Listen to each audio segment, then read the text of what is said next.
Just for That's you. okay, you keep it. Okay. Thank you. Mark, are you allergic to positive, negative ion stuff? No, I'm allergic to scam. Drop a like to this video if you're a fan of Shark Tank. Hey there people, what's happening? Welcome back to yet another exciting video on Film Read. With some of the biggest business personalities in easy reach who are willing to invest in a variety of startups, it is expected that Shark Tank attracts a lot of scammers. And while some of the dishonest entrepreneurs go unnoticed, others are clearly too sketchy that the sharks call them out right away. Let's take a look at 10 of these biggest frauds ever in Shark Tank's history. Before we begin, make sure you subscribe to the channel and hit the bell icon so that you don't miss out. Alright, let's get to it. Number 10. Minus Cal.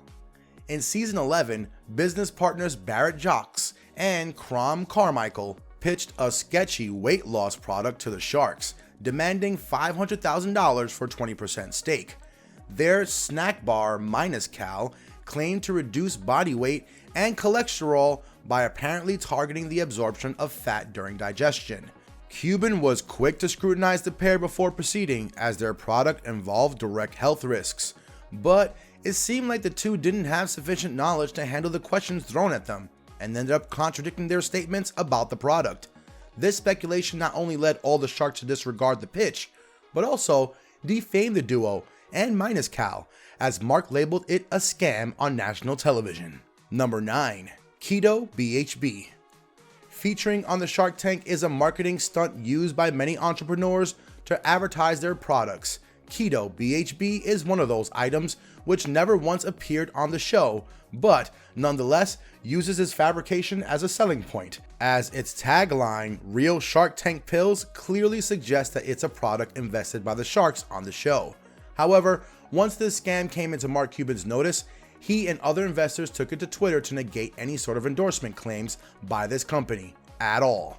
However, it turns out Keto BHB is already marketed over 11 websites and franchises including Walmart and Amazon, despite being a definite scam. Number 8. Titan.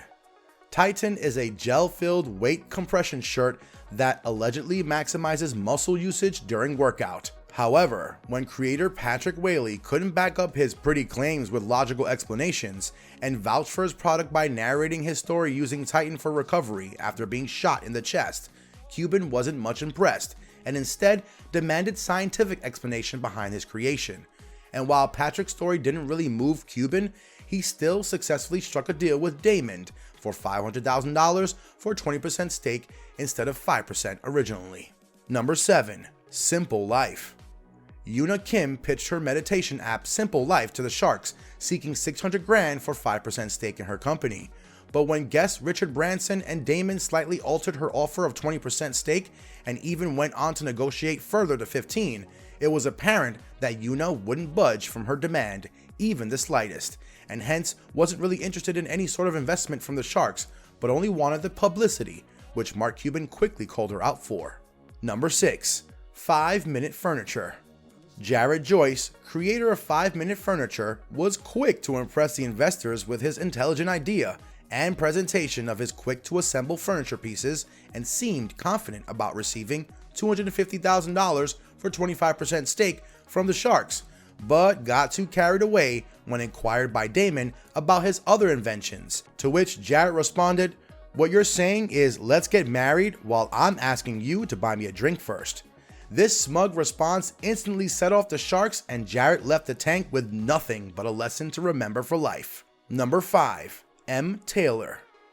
Miles Penn, founder of M. Taylor, is an online application for fully customizable tailor-fitted clothes for men, entered the tank seeking $2.5 million for 10% stake. As if quoting such a monstrous price for an online clothing app wasn't the first wrong move, Miles' deal took a blow when he compared his clothing brand to Damon's brand FUBU, calling it out for lacking certain features. Both of these moves rendered Miles too arrogant in the eyes of the sharks to lend him anything. Number 4. Sullivan Generator. Mark Sullivan came on Shark Tank with a too-good-to-be-true invention that screamed scam. He told the sharks that the Sullivan Generator could generate electricity, clean water, and even gold. He seeked $1 million from the investors while disclosing to them that he made $1 billion in profit each year off of his other inventions while having other part-time jobs too, such as a woman's clothing designer. He struck a deal with no one, but was bombarded with questions as if he was crazy. Number 3. Revestor. Bill Lyons pitched his real estate search engine idea to the sharks, seeking $250,000 for 10% stake. He explained how Revestor would change the game for first-time homebuyers by providing them with far-sighted knowledge that only investors would know. But after he mentioned that his website would require members to pay $100 to sign up, that countered his statement about the audience he was targeting. The sharks shut him off, calling him two-mouthed and an amateur in the business world. Number 2. Eso Watches. When Ryan Naylor asserted that his invention Eso Watches counters the positive ions from the electric devices that we use daily, restoring the body's energy field to improve coordination and balance, Mark already knew it was a ripoff and didn't even bother to hear the rationale behind the invention, as it clearly seemed to be such a bogus concept. The other sharks who were initially interested backed out too after realizing that Naylor's watch design was a steal and he didn't have any basis to support his claim. Number 1. Joseph Falcone. Joseph Falcone, owner of a wine distribution company, indirectly maneuvered Shark Tank's name to gain himself monetary benefits. When an entrepreneur pitched his idea of a single cup of wine serving on the show, Falcone attracted anonymous investors and tricked them into believing that their money would be used in development of that product. Instead, Falcone used $527,000 of those fundings for his personal luxuries, like buying himself a residence in Florida and much more. These were the 10 biggest frauds caught on Shark Tank. Let us know which one shocked you the most.